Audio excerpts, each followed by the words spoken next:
মার্কিন president Barack Obama সম্প্রতি বলেছেন, বুশের মধ্যপ্রাচ্য নীতির ফলে উত্থান ঘটেছে আন্তর্জাতিক জঙ্গি সংগঠন আইএসের। এর আগে ইরাক আক্রমণের জন্য দুঃখ প্রকাশ করেছেন যুক্তরাজ্যের প্রধানমন্ত্রী টনি ব্লেয়ার। আইএসের কার্যক্রমে মুক্তমন যখন নাজেহাল, তখন বিশ্বের শীর্ষ নেতৃত্ব বলছেন এসব কথা। সম্প্রতি বাংলাদেশেও শোনা যাচ্ছে আইএসের উপস্থিতি। এসব নিয়েই বাংলাদেশ এখন আপনাদের স্বাগত জানাচ্ছি আমি সুলতানা রহমান। আমার সঙ্গে উপস্থিত আছেন এশিয়ান টেলিভিশনের বার্তা প্রধান আনিস আলমগীর, আছেন দেশ টিভির বার্তা প্রধান জাইদুল হাসান পিন্টু এবং সাংবাদিক কিশোর লায়লা। আপনাদের তিনজনকেই স্বাগত জানাচ্ছি।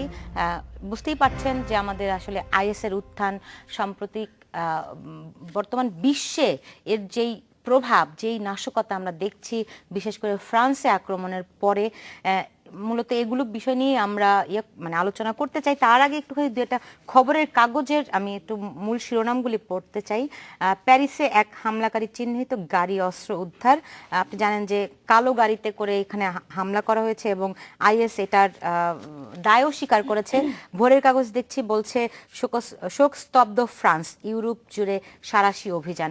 আমরা দেখলাম গতকাল মার্কিন পররাষ্ট্রমন্ত্রী এবং রাশিয়ার পররাষ্ট্রমন্ত্রী দুজন কিন্তু একটা যৌথ প্রেস কনফারেন্সে বক্তব্য রেখেছেন।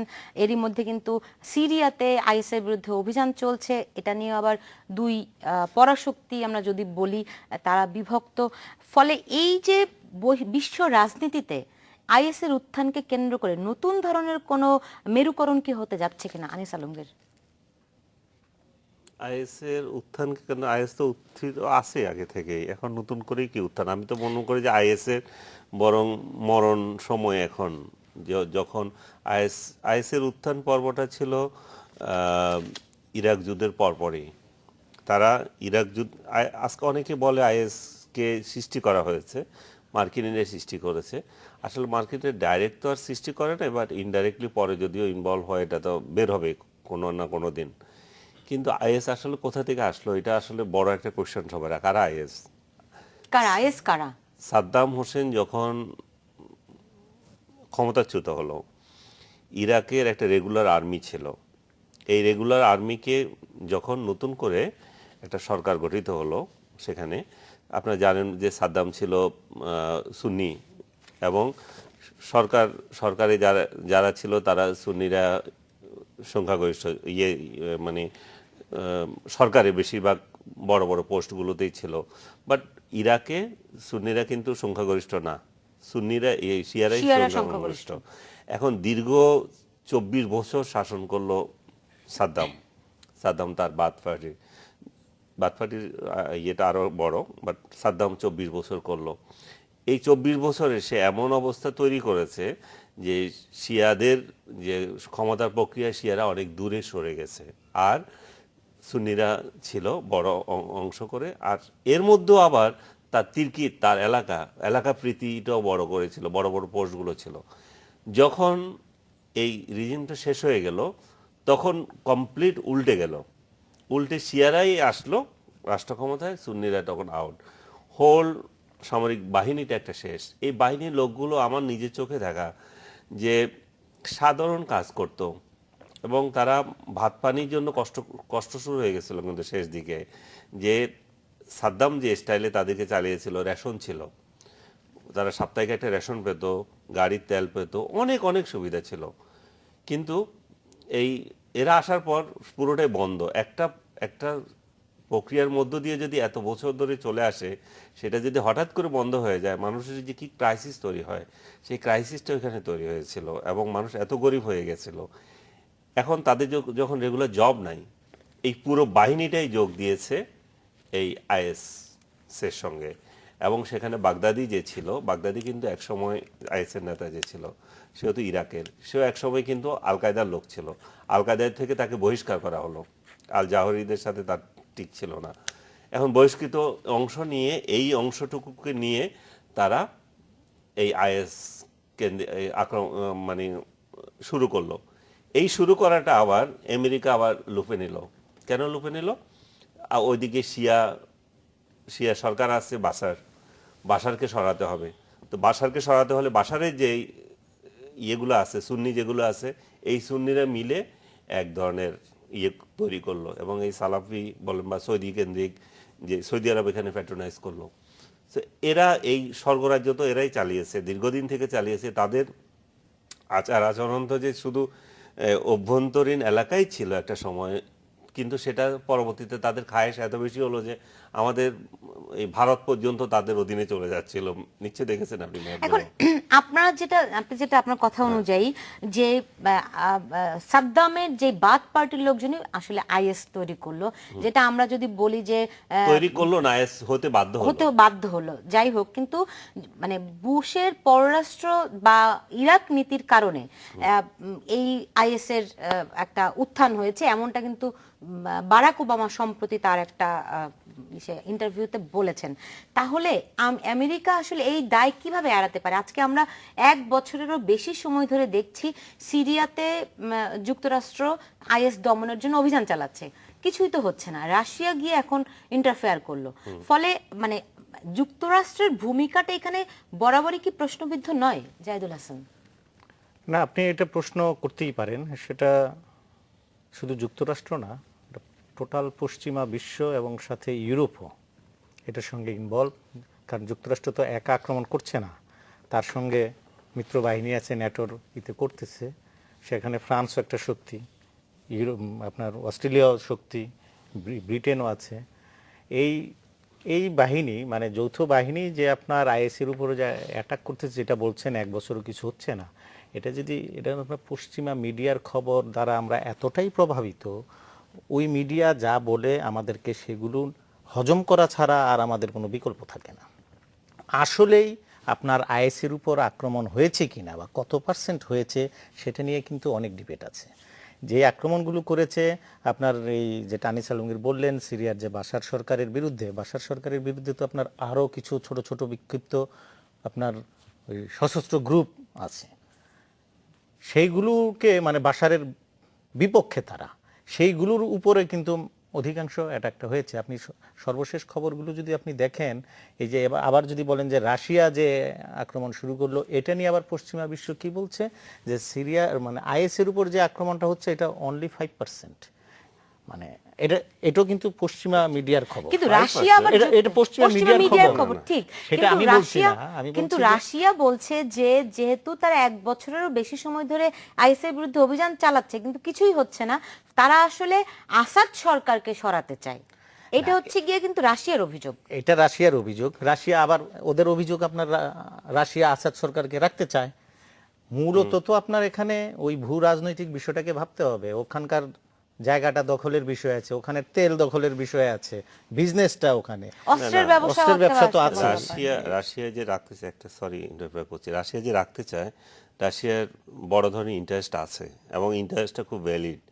রাশিয়ার নিজস্ব কোনো বন্দর নাই, না, ওরা বের হতে হলে তাদের খুবই একটা ন্যারো একটা অঞ্চল দিয়ে বের হচ্ছে। রাশিয়া পুরো তার নৌঘাঁটি করছে এই সিরিয়াতে, সো ওইখানে তার অনেক ইনভেস্টমেন্ট, সে ওই ইনভেস্টমেন্ট সেটা ভ্যালিড না, সেটা ভ্যালিড রাশিয়ার পয়েন্ট অফ ভিউ থেকে আপনি বলতে পারেন। ভ্যালিড তার থেকে সে তার ইন্টারেস্টের কারণে সে সিরিয়ার বাশার সরকারকে রাখতে চাইবে। আলটিমেটলি কি দাঁড়ালো?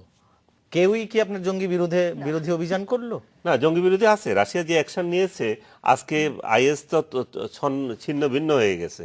আজকে আইএস কোথায়? কিন্তু যুক্তরাষ্ট্র বা তার মিত্র বাহিনী বলছে আসলে সাধারণ নাগরিকের উপর হামলা করা হচ্ছে। এটা কিন্তু আবার তাদের অভিযোগ, ওদের মিথ্যাচার। ওরা বছরের পর বছর রিমোট দিয়ে কি করেছে সেটা তো পাবলিক দেখেছে। এখন যখন ফ্রান্সে আক্রমণ হলো, কিশোর লাইলা, আপনার কাছে জানতে চাই যে আপনি প্রবাসী সাংবাদিক, কানাডাতে থাকেন, বেড়াতে এসেছেন, সেটাও আমরা জানি। এই যে নিরাপত্তা কোথায় আসলে নিরাপত্তা আছে? আমরা বাংলাদেশেও মানুষরা দেখি অনেকে, বিশেষ করে লেখক, ব্লগার, অনেকেই এরই মধ্যে জার্মানি সহ অনেকগুলো দেশে কিন্তু তারা পাড়ি জমিয়েছে, বাংলাদেশ ছেড়ে গেছে, অন্তত জনা 20 তো হবেই এরকম।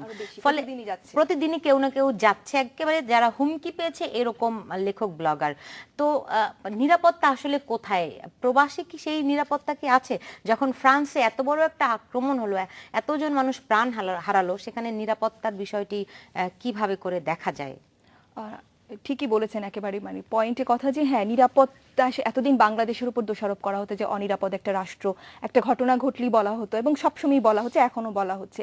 তো এখন আসলে এখানে মানে আজকের দিনে আমি বলতে পারি যে না, মানে পুরো বিশ্বই কিন্তু একটা মানে এখন অনিরাপদ রাষ্ট্র হয়ে গেছে। আপনি জানেন যে গত বছর কানাডাতে, এই বছরের শুরুতেই কানাডার পার্লামেন্টে একটা বড় হামলা হয়েছে এবং সবগুলো হামলা যদি আমরা দেখি যে সবগুলো কিন্তু একই ধরনের, ব্রাশ ফায়ার করছে বা যে বোমা হামলা করছে। তো আসলে এই মানে নিরাপদ শব্দটা আসলে এখন মানে বিশ্বের কোনো রাষ্ট্র, মানে পুরো বিশ্ব এখন অনিরাপদ। সেটা আপনি সিরিয়া থেকে শুরু করেন ইউরোপ আমেরিকা। তো একসময় বলা হতো যে ইউরোপ আমেরিকা হচ্ছে নিরাপদ রাষ্ট্র, সবাই ওখানে পাড়ি জমাতো, এখনো যাচ্ছে, প্রতিদিনই যাচ্ছে এবং প্রতিদিনই যাওয়ার জন্য রেডি হচ্ছে। তো এখন ওই মানে সহিংসতার দিক থেকে বলতে পারবো, আমি বলবো, মানে আমি একজন সাংবাদিক হিসেবে বলবো যে না, কোনো রাষ্ট্রই এখন নিরাপদ না, সেটা ফ্রান্স হোক, সেটা কানাডা হোক, আমেরিকা হোক, কোনো রাষ্ট্রই না। আমরা না হয় একটা গরিব দেশ, আমরা যথেষ্ট পরিমাণ আমাদের জনসংখ্যার তুলনায় নিরাপত্তা নিশ্চিত করতে পারি না, কিন্তু তারা তো উন্নত বিশ্বের উন্নত নিরাপত্তা নিয়ে আছে।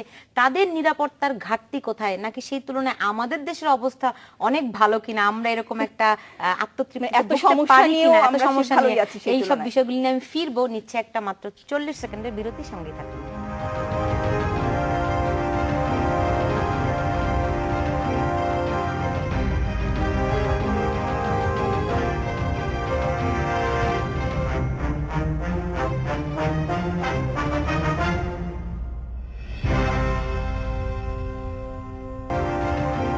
বিরতির পর ফিরে এলাম, দেখছেন বাংলাদেশ এখন। জি জনাব আনিস আলমগীর, আসলে নিরাপত্তা কোথায় আছে? কানাডাতে আক্রমণ হয়েছে আগে, আমরা এর আগে দেখেছিলাম লন্ডনে একটা ট্রেন স্টেশনে আক্রমণ হয়েছিল, এখন ফ্রান্সে মাদ্রিদে হয়েছিল। আসলে নিরাপত্তা কোথায়? আমাদের দেশের অনেকেই যখন নিরাপত্তাহীনতায় শঙ্কা নিয়ে দেশ ছেড়ে যায়, কোথায় যায়, কিসের আশায় যায়? পশ্চিমা দেশের কথা বলছেন? জি। আমার মনে হয় পশ্চিমা দেশ নিরাপদ, এই জন্য কেউ যায়, আমি এটা বিশ্বাস করছি না। অনেকে, আমি যদি লেখক ব্লগারদের কথা বলি, সম্প্রতি অন্তত আমি 20-22 জনের কথা বলতে পারবো যারা নিরাপত্তার জন্য বাংলাদেশে তারা অনিরাপদ বোধ করছে, যেই কারণে তারা অ্যাসাইলাম নিয়ে আসলে বিদেশে গেছে। ওকে সুলতানা, দুইটা একটু ভিন্ন প্রেক্ষাপট। বাংলাদেশ থেকে যারা যাচ্ছে তারা টার্গেটেড মানে রাইট হয়ে যাচ্ছে, যে টার্গেট কিল করছে হুমকি তাদেরকে। দেওয়ার পরে তারা যাচ্ছে আর কি। হ্যাঁ, একটা ভীত অবস্থায় এটা যাচ্ছে। ভীত অবস্থায় যাচ্ছে। এদের সাথে এই ধরনের টেরোরিস্ট অ্যাক্টিভিটিসদের সাথে আমি এক করে দেখতে পারি না। এটা তো গণহারে দিচ্ছে একটা ক্রিয়েট করার জন্য, একটা মানে এটা কি বলবো, অ্যাটেনশন সিক করার জন্য এবং নিজস্ব কিছু এজেন্ডা বাস্তবায়ন করার জন্য। এটা ঠিক আমাদের যে ভীতি নিয়ে আমরা যেগুলো যাচ্ছে, আমাদের ব্লগাররা বা লেখকরা বা অন্য অংশে যারা, তাদের সাথে এটাকে এক করা যাবে না। তবে এটা আপনার ভ্যালিড কোশ্চেন আসলে, যে উন্নত দেশগুলো যে তাদের এত এত সিকিউরিটি, তারা এত কথা বলে, এত প্রযুক্তি, তো তাদের নিরাপত্তা কেন এত হুমকি হবে? টুইন টাওয়ার কি করে এরকম ধ্বংস হয়ে যেতে পারে, বা কি করে এই যে স্টেডিয়ামে লোক বা কনসার্টে নিজে ছিলেন কনসার্টে কি করে লোক ঢুকে যায়, হ্যাঁ, এবং এতগুলো লোক কিভাবে অস্ত্র চালায়, তারপর আবার মেশিন গান সহ, ছোটখাটো কোনো চাপাতি নিয়ে না কিন্তু না। সো এগুলা সত্যি তাহলে অনেক প্রশ্নের জন্ম দেয়। আমি প্রশ্নের জন্ম না দিয়ে আমি এগুলোকে ওইদিকে না গিয়ে বলবো যে এই সমস্ত স্টুপিডিটি আসলে সারা ওয়ার্ল্ডের জন্য এক ধরনের এখন ভীতিকর অবস্থা তৈরি হয়েছে। আসলে কারা নিরাপদ সেই কোশ্চেন কিন্তু সব জায়গায় তৈরি হচ্ছে। বাংলাদেশে আজকে আইএস খুঁজছে কেউ কেউ, সে আসলে সারা ওয়ার্ল্ডের জন্য এক ধরনের এখন ভীতিকর অবস্থা তৈরি হয়েছে। আসলে কারা নিরাপদ সেই কোশ্চেন কিন্তু সব জায়গায় তৈরি হচ্ছে। বাংলাদেশে আজকে আইএস খুঁজছে কেউ কেউ, সেই তুলনায় তো আমরা স্বর্গে আছি বলতে হবে আমাদেরকে। জাহিদুল হাসান, আসলে কি আমরা স্বর্গে আছি নাকি আমাদের? এখন আপনার আইএস এর কথা যদি বলেন, আইএস মানে স্বর্গের থাকা তো আপনার নানান রকমের হিসাব। যদি এই সিকিউরিটি থ্রেটের কথা বলেন, ওই থ্রেটে তো বাংলাদেশ নেই, এটা স্বীকার করতেই হবে। আর এই ফ্রান্সের আপনার এই যে প্যারিসে যারা আক্রমণ করলো, দেখেন এই আইএস এর শুধুমাত্র যেটা বললেন যে ওই বাথ পার্টি বলেন বা ওই অঞ্চলের কিছু মুসলিম লোকজন যে আইএসএ যোগ দিয়েছে তা না, সারা ওয়ার্ল্ড থেকে আপনার লেটেস্ট যে রিপোর্ট আপনার সিআইএর, দেখবেন যে 30,000 ফরেন ফাইটার্স আপনার এই পর্যন্ত আইএসএ যুক্ত হয়েছে। একটা বড় অংশ কিন্তু ইউরোপ থেকে গেছে। ইউরোপ থেকে একটা বড় অংশ গেছে, এর মধ্যে 1,500-এর বেশি আপনার প্যারিস থেকে, মানে ফ্রান্স থেকে গিয়েছে। তারপরে 7,000-এর মতো যাওয়ার চেষ্টা করেছে, 2,000-এর মতো ধরা পড়েছে, যেতে পারে নাই। তার মানে একটা বড় অংশ কিন্তু, যেটা আপনি ফ্রান্সের প্রেসিডেন্টের বক্তব্যে আপনি তাৎক্ষণিক যে বক্তব্য দিয়েছে ওখানে একটা ইঙ্গিত পাবেন, উনি বলছেন কারা এই ঘটনা ঘটিয়েছে আমরা জানি। তখনও আইএস এর নাম আসে নাই বা আইএস স্পষ্ট স্বীকার করে করেন বলেন নাই আর কি। জানি মানে উনি কোত্থেকে বলছেন জানি, আবার উনি তার মানে- বলেছেন, হ্যাঁ উনি তো ওনার দেশেই এতগুলো হ্যাঁ, ধরতে উনি পেরেছেন। বলেন যে আমার দেশ থেকে হয়তো কেউ সহায়তা করেছে, হ্যাঁ এই সেটাই শব্দটা বললাম, ওনারা কিন্তু সেটা জানেন। এমন ইউরোপ, শুধু অস্ট্রেলিয়ায় যে অ্যাটাক হয়েছে, অস্ট্রেলিয়া থেকেও আপনার 120 জনের মতো আইএসএ গিয়েছে, আপনার ওই লন্ডন থেকে গিয়েছে 300-র মতো। আমি বলছি যে সারা ইউরোপ থেকে গিয়েছে। এখানে একটা বিষয় গবেষণা করতে হবে, এখন হয়তো রিপোর্টগুলো পাওয়া যাবে না। আপনি দেখবেন এর আগেও যারা ধরা পড়েছে বা এই ওই প্যারিসে যে এর আগে আপনার ম্যাগাজিন অফিসে যে আক্রমণটা হলো, এইগুলো শার্লি আব্দুল। হ্যাঁ এইবারও যে 7 জনকে ধরা হলো বা মেরে ফেলা হলো, একজনেরও আইডেন্টি কি আপনারা জানেন বা আমরা কি জানি? এটা কেন মিডিয়াতে দেয় না? আসেনি। এগুলো নিয়ে প্রশ্ন উঠতে পারে। আপনি সব সময় বলি এরা মুসলিম বা এরা তো ফরাসি, কেন বলি না? এরা তো ফরাসি সিটিজেন না, এরা ব্রিটিশ, এরা ফরাসি, এরা অস্ট্রেলিয়ান। কিন্তু ঘুরে ফিরে মিডিয়া এই মুসলমান বলে, এই যে এই মুসলমানদের উপরে যে আপনার একটা টার্গেট, এটাও কিন্তু আপনার চিন্তা করতে হবে। আপনার সারা ওয়ার্ল্ড ওয়াইড আজকে কেন আইএস নিয়ে যুদ্ধ 2 বছর টিকতো? আইএস এর কতজন? 1 লক্ষ সোলজার। আপনার সারা বিশ্ব এই সোলজারটাকে, পশ্চিমা বিশ্ব বা ইউরোপ বলেন, মার্কিন যুক্তরাষ্ট্র বলেন, এতদিন লাগে এটাকে দমন করতে। সেই জায়গায় বিশ্ব রাজনীতি যদি আপনার বা মোরলরা যারা আছে রাজনীতির, তারা যদি এক মঞ্চে আসতে না পারে, আমি এখন বলে যাচ্ছি, আগেও আপনাদের এখানে বলেছি, এই অস্ট্রেলিয়ার ঘটনার পরে যে ফ্রান্সে ঘটেছে, এটা ব্রিটেনে ঘটবে, এটা স্পেনে ঘটবে, এটা ঘটতেই থাকবে। কারণ আপনি এই সমস্যা জিয়ে রেখেছেন। এই সমস্যার সমাধান করতে এই হলে সমস্যা জিয়ে রেখে কি তারা আসলে বিশ্বের দেশে দেশে নিয়ন্ত্রণ প্রতিষ্ঠিত করতে চায়, নাকি তাদের যে সমস্ত এজেন্ডা আছে সেগুলি বাস্তবায়ন তাদের করতে চায়? এজেন্ডা সেই দুইটাই তাদের তারা। বাংলাদেশের ক্ষেত্রে তাদের এজেন্ডা এখন কি হতে বাংলাদেশের পারে? ক্ষেত্রে- আমরা এই প্রশ্নগুলির জবাব নিয়ে আমি ফিরবো, অবশ্যই খোঁজার চেষ্টা করব উত্তর। নিচ্ছে একটা ছোট্ট বিরতি, সঙ্গেই থাকুন।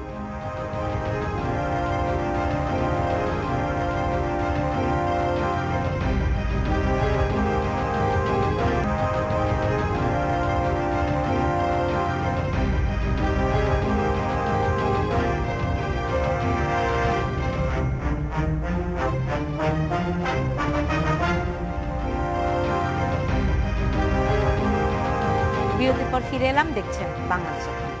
যে আমি প্রশ্ন রেখেছিলাম যে মানে মোরল রাষ্ট্রগুলো তাদের আসলে কি এজেন্ডা থাকতে পারে আইএস কে নিয়ে। আমাদের স্বরাষ্ট্রমন্ত্রীকে আমরা দেখেছি কয়েকদিন আগে বলছিলেন যে যারাই আল কায়দা তারাই আইএস, তারাই আসলে জঙ্গি, তারাই জামাতও বলছে। সো মানে এই যেই মানে নাম যেমনই হোক না কেন, কর্মকাণ্ড যখন একই রকম হয়, তারা বাংলাদেশে কি ধরনের এজেন্ডা বাস্তবায়ন করতে চায় কিশোর লায়লা? বাংলাদেশ সবসময়ই মানে একটা টার্গেটেড একটা দেশ হিসেবে ওদের কাছে মনে করে যে বাংলাদেশে খুব সহজেই যে কোনো কিছু সৃষ্টি করা যাবে, তৈরি করা যাবে, এটা পশ্চিমা বিশ্ব মনে করে। কি কারণে এটা ভালো বলতে পারে পররাষ্ট্র আছে, তো সবসময় মনে করে যে বাংলাদেশের এই ঘটনাগুলো আমরাও মানে ওই বহির্বিশ্ব খুব তাড়াতাড়ি এখানে একটা মানে কি বলবো, একটা ঘটনা ঘটানোর জন্য বা বিভিন্ন এজেন্ডার বাংলাদেশ থেকে কিছু পাওয়ার আশা বা হতে পারে। সো বিভিন্ন এজেন্ডা এখানে কাজ করতে পারে। যে কি এজেন্ডা এগুলি হতে পারে আনিস আলমগীর? বাংলাদেশকে করা, হ্যাঁ। যে যেমন মার্কিন যুক্তরাষ্ট্রের যে আমাদের যেই রাষ্ট্রদূত বাংলাদেশে আছেন বার্নিকাট, তিনি কিন্তু বলছিলেন যে আইএস আছে কিনা তারা এখনো ব্যাপারটা নিশ্চিত নয়। প্রধানমন্ত্রী বলেছেন যে আইএস নাই আমাদের এখানে, তাই না? বরং তাদেরকে চাপ দেয়া হচ্ছে, যারা ইরাকে আফগানিস্তানে হামলা করেছে তারা চাপ দিচ্ছে। খুব স্পষ্টতই বোঝাই যাচ্ছে কাদের কথা বলেছিলেন। সেই বিশ্ব শক্তির পরাশক্তির আসলে বাংলাদেশে কি এজেন্ডা থাকতে পারে?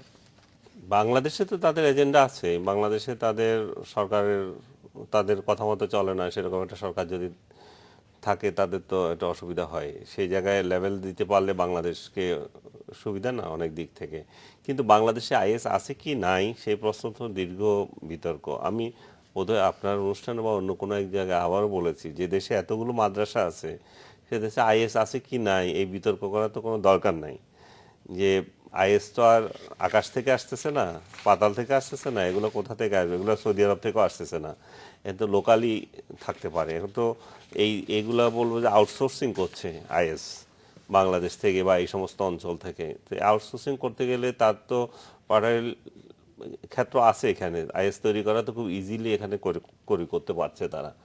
তো সেই ক্ষেত্রে আমি মনে করি যে যারা আমাদেরকে ব্লেম দিচ্ছে তারা আইএস একটা ব্র্যান্ডিং করে যেটা বলতেছে সেটা হয়তো সত্য না। বাংলাদেশে সত্যিকারতে আইএস এর কোনো উইং নাই, কিন্তু এ আইএস মনা, আইএস আরো হুজি মুজি যা কিছু আছে এগুলোর অভাব নাই এখানে, এবং এগুলোর কোনো মানে অভাব হবেও না যদি আমাদের এই স্টাইলে শিক্ষা ব্যবস্থা চলতে থাকে।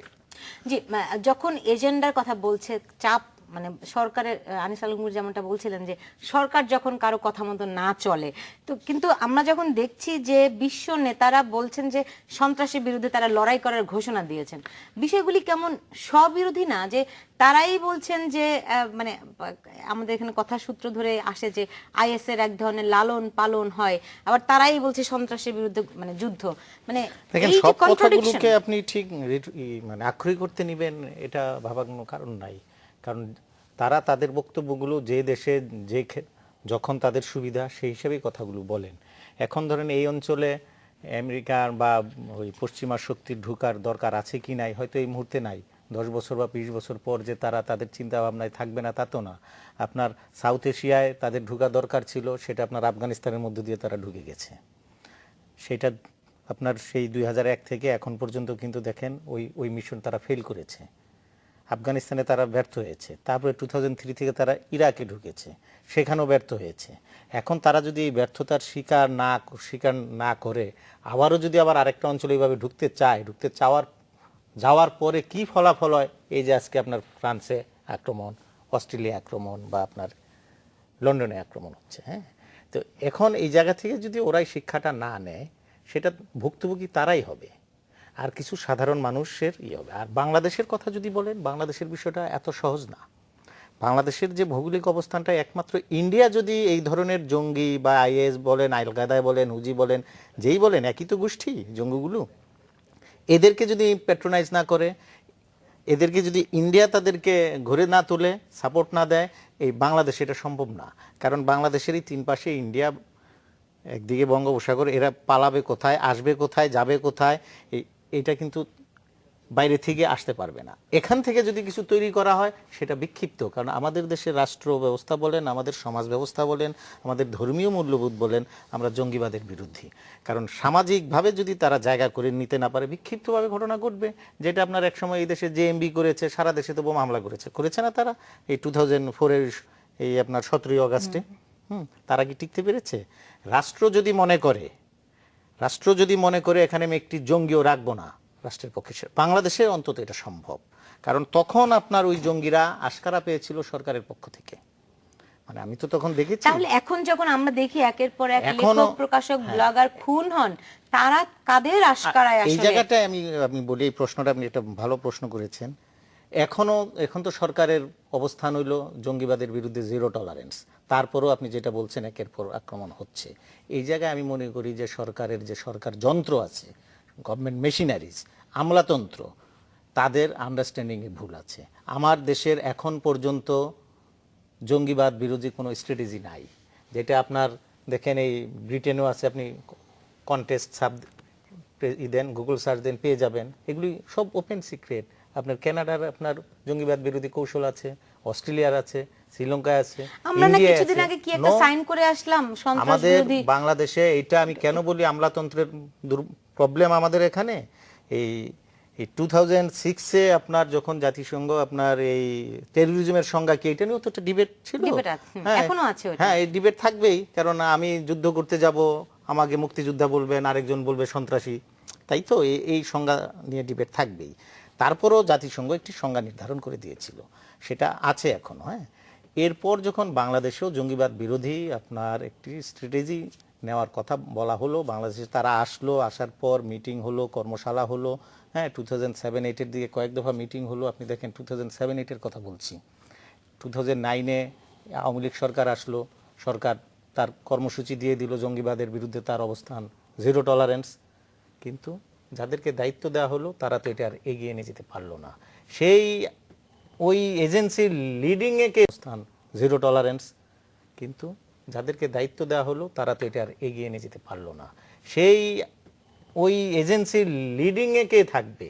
এটা আপনার পুলিশের নেতৃত্ব হবে, না র্যাবের নেতৃত্ব হবে, না ডিজিএফ এর নেতৃত্ব হবে, না হোম মিনিস্ট্রির নেতৃত্ব হবে? এই ডিবেটেই আমার 6 বছর পার হয়ে গেছে, এখন পর্যন্ত আমি জঙ্গিবাদ বিরোধী কৌশল প্রণয়ন করতে পারিনি। কিন্তু আমরা তো অঘোষিত ভাবে যে জানি যে র‍্যাব মূলত না, এটা ঠিক জঙ্গিবাদ না। বিরোধী না, র্যাব কেন অভিযানগুলি জঙ্গিবাদ করেছে, এক সময় সাকসেস পেয়েছে, র্যাবকে দিয়ে করানো হয়েছে। র্যাবকে তো আপনার ওই দেন নাই যে শুধু তারা এই কাজটাই করবে।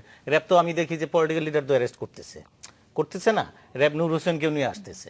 এইটা ডেডিকেটেড একটা উইং, যা তারা শুধু জঙ্গিবাদ বিরোধী কর্মকাণ্ড পরিচালনা করবে। তারা জঙ্গি শুধু ধরবেই না, জঙ্গি কেন এই দেশে তৈরি হচ্ছে সেটা নিয়ে রিসার্চ করবে। ধরা পড়ার পর জামিন নিয়ে তারা বের হয়ে যাচ্ছে। তাহলে এই যে কর্মপরিকল্পনা তৈরি না করা, একটি সুনির্দিষ্ট বাহিনী তৈরি করে না করা, এই ঘাটতিগুলো বাহিনীটা তো হবে আপনার একটা কৌশলের অংশ। হ্যাঁ, কিন্তু আপনি দেখেন পুলিশ কিন্তু এরই মধ্যে স্বরাষ্ট্র মন্ত্রণালয়কে জানিয়েছে যে তারা আসলে এইটা পুরোটা হ্যান্ডেল করতে তারা সক্ষম নয়। তারা কিন্তু কিছুদিন আগে এটা স্বরাষ্ট্র মন্ত্রণালয়কে জানিয়েছে। হ্যাঁ, কিন্তু এই যে এই ঘাটতিগুলো যদি চিহ্নিত হয়ে থাকে, তারপরও সরকার যদি বলে তারা জিরো টলারেন্স, তাহলে সরকারের অবস্থানও কি সবিরোধী না? তারা কি সত্যি চাই কিনা আসলে জঙ্গিবাদ দমন? এখানে রাজনৈতিক ভাবে আওয়ামী লীগ যেভাবে চাইলেও। ফিরে আমি একটা বিরতি নিয়ে আসি, ছোট্ট বিরতি। একটা ছোট্ট বিরতি নিচ্ছি, সঙ্গে থাকুন।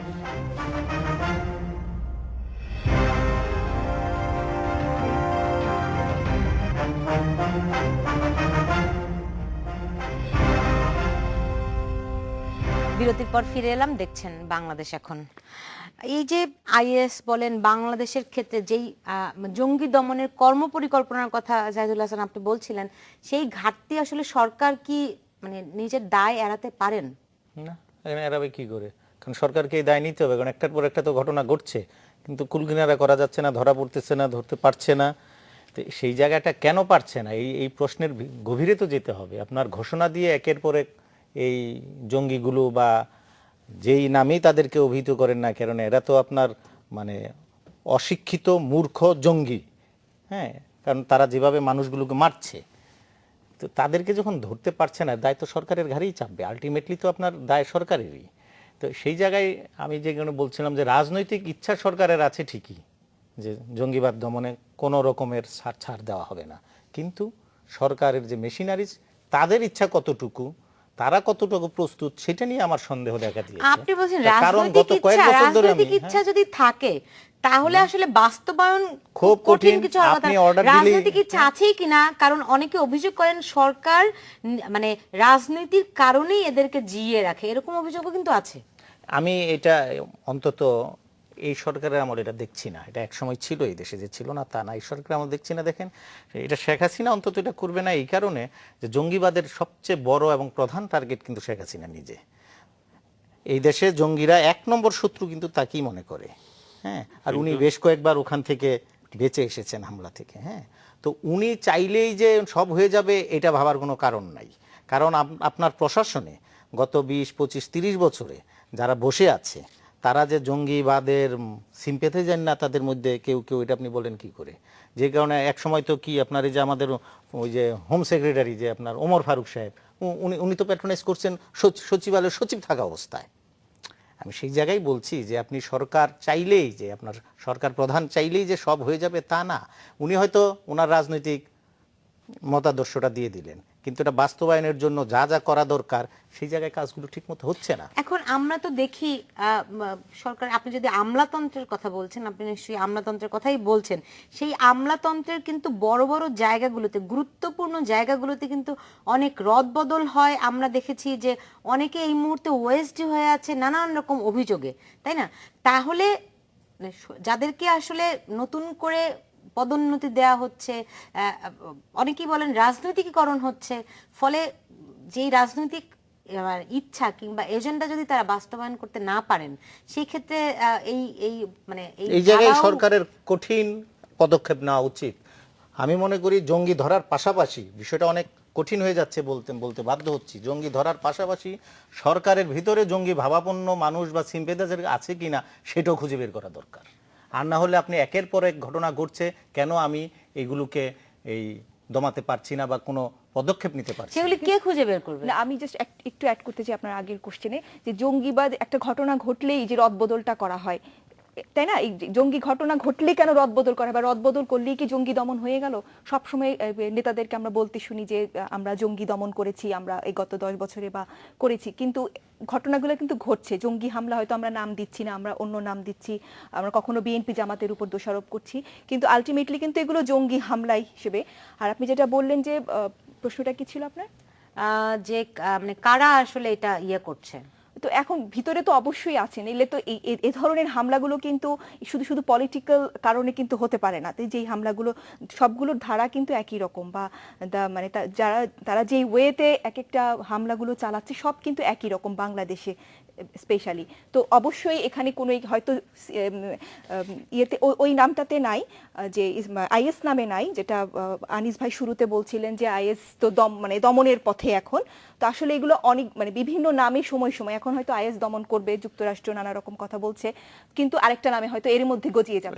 তো এটা হচ্ছে কন্টিনিউয়াস প্রসেস হয়ে গেছে। কারণ আমি এখানে একটা জিনিস যোগ করতে চাই, সরি, প্রাইম মিনিস্টার যে রিসেন্টলি কিন্তু বলে দিছে যে কেন আসলে এটা দমন ঠিক মতো হচ্ছে না। উনি পার্লামেন্টে বলেছেন, আপনি হয়তো খেয়াল করেছেন কিনা জানি না, উনি বিচারপতিদের প্রতি আহ্বান জানিয়েছেন, আপনারা একটা মেরিট দেখে দিন, আপনার জামিনের ব্যবস্থা করেন।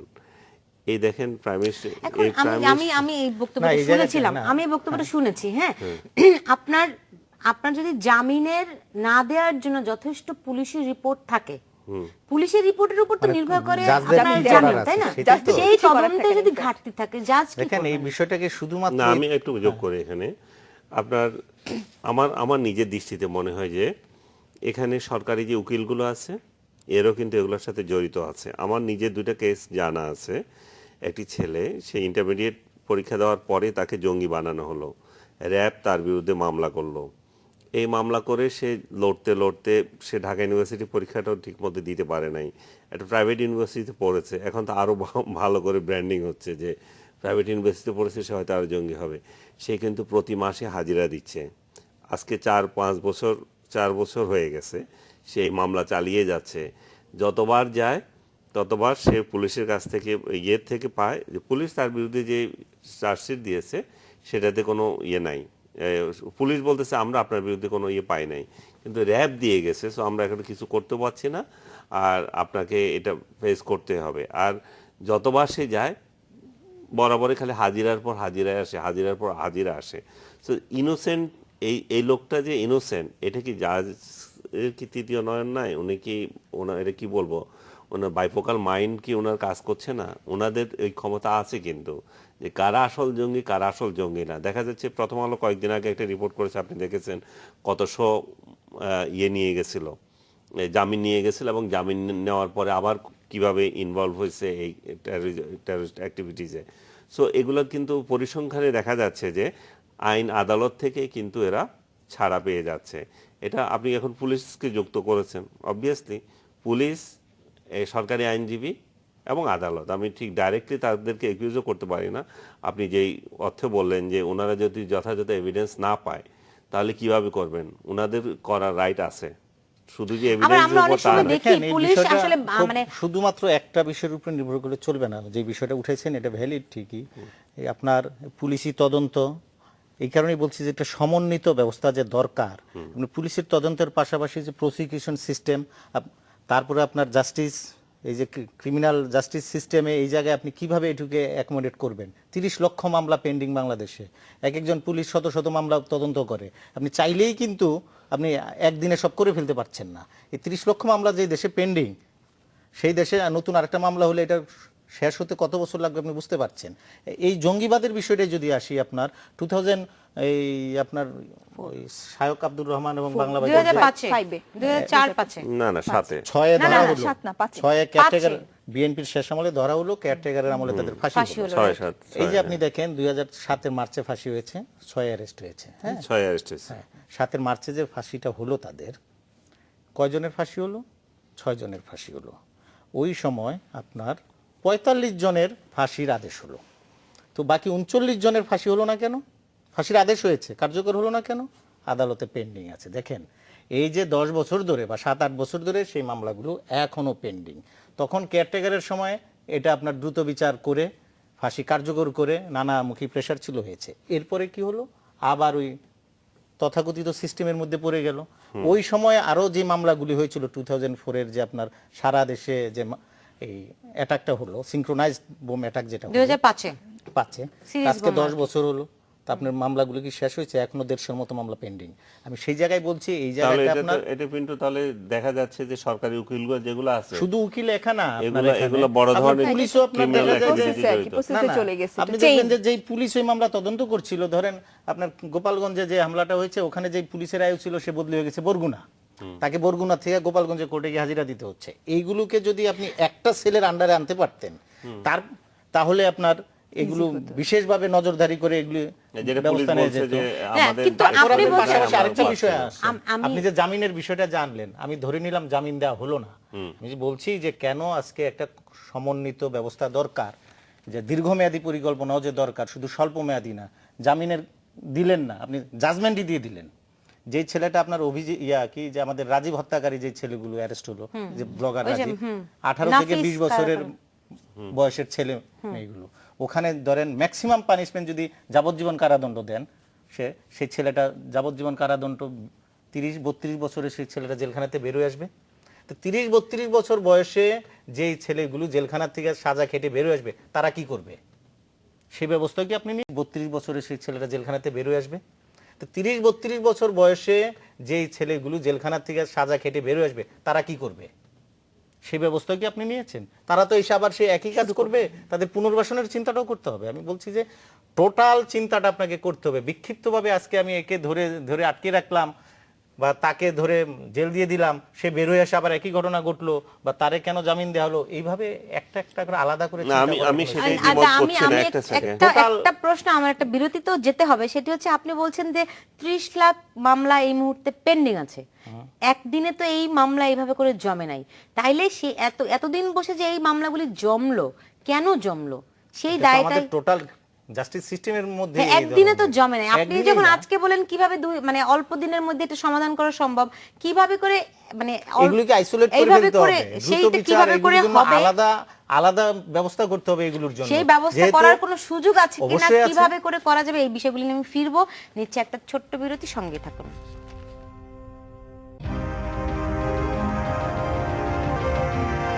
বিরতির পর ফিরে এলাম, দেখছেন বাংলাদেশ এখন। যে আমি বলছিলাম যে আমাদের স্বরাষ্ট্রমন্ত্রী বলছেন যে বাংলাদেশের যে কোনো ধরনের জঙ্গি কিংবা সন্ত্রাসী কর্মকাণ্ড মোকাবেলায় সরকার প্রস্তুত। যেখানে আমরা দেখছি ফ্রান্সে এই ঘটনা ঘটছে, পশ্চিমা দেশে মানে কিছুদিন বাদে বাদেই ঘটছে। ফলে আমরা আসলে কতখানি, মানে স্বরাষ্ট্রমন্ত্রী যদিও বলছেন প্রস্তুত, কিন্তু আসলে কতখানি প্রস্তুত আছি, কি মনে হয়? কিছুটা প্রস্তুতি তো তাদের আছেই, এবং কি কেউ আমরা বলে যে প্রস্তুত না। তবে যত বলে তত তো, যত গর্জে তত বর্ষে না, সেটা তো আমরা সবসময় জানি। কারণ যখন ঘটনা ঘটে যায় তখন তো আমরা দেখি যে কতটুকু প্রস্তুত তারা থাকে। জনাব জাহিদুল হাসান, আসলে না, কতখানি কিন্তু প্রস্তুত আপনি আছি? এর আগে যে প্রশ্নটা করেছিলেন যে আসলে কিভাবে সমন্বিত একটা উদ্যোগ নেওয়া যায়, জাহিদের সাথে আমি একমত যে আসলে একটা বিশেষ সেল থাকা দরকার আমাদের এখানে। সেই সেলটা আসলে নিয়ন্ত্রণ করবে যে যেগুলো বের হচ্ছে ওগুলো কি কি করা যায়, মামলাগুলো কিভাবে স্পেশাল লোকদের দিয়ে এগুলো হ্যান্ডেল করা উচিত। শুধু তাই নয়, ও যে যেমন বলছে যে বের হলে এদেরকে পুনর্বাসন প্রক্রিয়া, আমি সেটুকু বলবো না। এগুলো সব কিন্তু আমরা মেজার্স নিচ্ছি, কিন্তু আমি শুরুতে যেটা বলছিলাম, আমি আবার উৎপাদনও করছি। আমি জঙ্গি উৎপাদন করব, আমার শিক্ষা ব্যবস্থা এমন থাকবে, আমি এমন একটা কুশিক্ষার মধ্য দিয়ে যাব, ধর্মীয় শিক্ষা আমি দেব, কিন্তু সেই ধর্মীয় শিক্ষাকে 14ভাবে কোনো নিয়ন্ত্রণ থাকবে না, যেখানে বাংলা, আরবির, বাংলার কোনো, ইংরেজির কোনো, বিজ্ঞানের কোনো সংস্পর্শ থাকবে না, শুধুমাত্র কোরআন সেই জায়গায় হাফেজ সংশোধন হবে, আনতে কোরআনের- হবে। সেই জায়গাগুলো ঠিক না করলে আমি উৎপাদন বন্ধ হবে না। আর উৎপাদন বন্ধ না হলে আপনি যতই যা কিছু করেন এই সেটার আমি কোনো যেটা বলতে লাভ হবে না। চাচ্ছিলাম, এই সমন্বিত প্রজেক্টের মধ্যে আপনার এই বিষয়টাও থাকবে। Exactly, এটাও এটা থাকতে যদি হবে। থাকে তাহলে কারণ হবে শুধু না। শিক্ষার সাথে সাথে আমার সংস্কৃতিও এখানে ইনভলভ হবে। যে আমার সাংস্কৃতিক চর্চাটাও আগে যেই রকম ছিল, এখন তো আমাদের ওই রকম নাই, সেটাও বাড়াতে হবে। এটা শুধুমাত্র যে আপনার পৃথিবীর কোনো দেশে পুলিশ দিয়ে জঙ্গিবাদ দমন করা সম্ভব হয়নি, হবেও না। পুলিশ দিয়ে যদি জঙ্গিবাদ দমন করা যেত তাহলে আপনার ফ্রান্সে আজকে এই ঘটনা ঘটে না। এটা একটা রাজনৈতিক বিষয় এবং এটার মতাদর্শেরও বিষয়। ওই মতাদর্শকে আরেকটা মতাদর্শ দিয়ে আপনাকে আক্রমণ করতে হবে, পাশাপাশি আপনার পুলিশি ব্যবস্থা, সিকিউরিটির মেজারটা থাকবে। আর না হলে আপনার ফ্রান্সের মতো দেশে আপনি যখন ঠেকাতে পারেন না, তো সে আপনি কারে দোষ দিবেন? ফ্রান্সের গভর্নমেন্টকে দোষ দিচ্ছেন? আমার এখানে এটা হলে কি হতো, সরকার ব্যর্থ, সরকারকে নামিয়ে দেওয়া উচিত, যে সরকারই থাকুক। আমরা কিন্তু এটা করতাম। তা আমাদেরও ক্যারেক্টারটাও চেঞ্জ করতে হবে, আমাদের এই বাংলাদেশের মানুষেরও আপনার এই জায়গায় ইনভলভমেন্ট লাগবে। কিশোর লায়লা, আমরা যেই ফ্রান্সের ঘটনাটা দেখলাম, ওখানে মানে মিডিয়ার কভারেজ থেকে শুরু করে দায়িত্বশীল বক্তব্য, মানে ব্যক্তিদের বক্তব্য যদি গুলি দেখেন, সেই তুলনায় আমাদের দেশে যদি মানে এরকম একটা ঘটনা, আমরা কখনোই চাই না এরকম ঘটুক, যদি ঘটতো আমাদের আসলে কি ধরনের রিফ্লেকশন হতো, আপনি যদি খুব সংক্ষেপে একটা আমাদের কম্পারিজন বলতে তো করতে আপনি পারেন। নিশ্চয়ই পলিটিক্যাল আমাদের লিডারদের কথাই বলছেন। তো আমাদের পলিটিক্যাল লিডারদের আমি যেটা দেখছি, সাংবাদিক হিসেবেও দেখি, যেটা হচ্ছে তারা সব সময় একটা মানে বিরোধী দলটাকে বা যারা একসময় বিরোধী দল ছিল তাদের উপর একটা দোষারোপ করার চেষ্টা করে। তো যেটার কারণে ওই মূল যেই তদন্ত করা হয়, যা মূল যেই ফোকাসটা থাকে আসলে এখানে আছে কিনা আইএস বা অন্য কোনো নামে কেউ আছে কিনা, ওইখান থেকে কিন্তু সরে যায় আমাদের নজর। তো এটা একটু মানে এই যে বলার সময় যেটা মিডিয়াতে, ওখানের মিডিয়াতে আপনি দেখেছেন ওরা কিন্তু তেমন মানে জাস্ট তাদের বক্তব্যগুলো তারা দেখিয়েছেন, তারা ওই যারা বিভিন্ন পদের ব্যক্তিদের বক্তব্য এরকম এসব নিয়ে ছাড়াও কোনো রাজনীতি মন্তব্য করে না। কিন্তু, হ্যাঁ রাজনীতিটা এখানে পলিটিসাইজ হয়ে যায়। এই জঙ্গি হামলাটা পুরোটা কিন্তু পলিটিসাইজ করাটা ঠিক হবে না, কারণ যেটা একটু গোটা বিশ্বের একটা সমস্যা এখন, শুধু বাংলাদেশের সমস্যা না। আর একটা আমি কি ছোট্ট আমি কথা একটুখানি বলতে যোগ চাচ্ছি যে এই যে বিচার প্রক্রিয়া, সেই শায়েক আব্দুর রহমানের কথা আপনার মনে আছে 2005 কি 6 তার ফাঁসি হয়েছিল। এরপরে কিন্তু তেমন বড় কোনো বিচার শেষ হয়নি, এরপরে অনেক হামলা হয়েছে এবং 21শে আগস্টের হামলারও আমাদের বিচার এখন এখনো পর্যন্ত শেষ হয়নি। হয়নি। যে আমি আনসার একটুখানি হ্যাঁ। যোগ করছি, আপনি বলছেন আমাদের সংক্ষেপে। যদি এই ধরনের ঘটনা করতো আমরা কি করতাম? আমরা সারাদিন খালি রক্ত রক্ত রক্ত লাশ দেখাতাম, টেলিভিশনে আর কি। আপনার তা দেখাতেন, আর পুলিশেরা বক বক বক বক করতো, আমরা এই করব সেই করব, আমরা এই শুধু করছি পুলিশ সেই কেন করছি। বলছেন, রাজনীতিবিদরা বিভিন্ন রাজনীতি- দলের মিডিয়া বিভিন্ন কথা পর্যায়ের রাজনীতিবিদ নেতারা। রাজনীতিবিদরা বলবো না। সেদিন পাওয়া যেত না, ওরা কিন্তু পালিয়ে থাকতো, তখন পরের দিন আসতো। না সেটাই, কিন্তু আমরাও নিশ্চয়ই মানে যে কোনো ঘটনা থেকে খারাপের পাশাপাশি ভালো কিছু মানে শিক্ষা ভালো আর কি। কিছু শেখার থাকে, পরিস্থিতি মোকাবেলা করার কায়দা, দক্ষতা অর্জনের নানান রকম পার্সপেক্টিভ আসলে তৈরি করার সুযোগ থাকে। নিশ্চয়ই আমরা আমরা মানে এই বিষয়গুলি সেইভাবে করে অবজার্ভ করব। আমার কাছে এটা মনে হয়। আপনাদের তিনজনকে অনেক ধন্যবাদ আজকে স্টুডিওতে আসার জন্য। দর্শক আপনাদেরকে অনেক ধন্যবাদ। আপনারা সবাই ভালো থাকুন।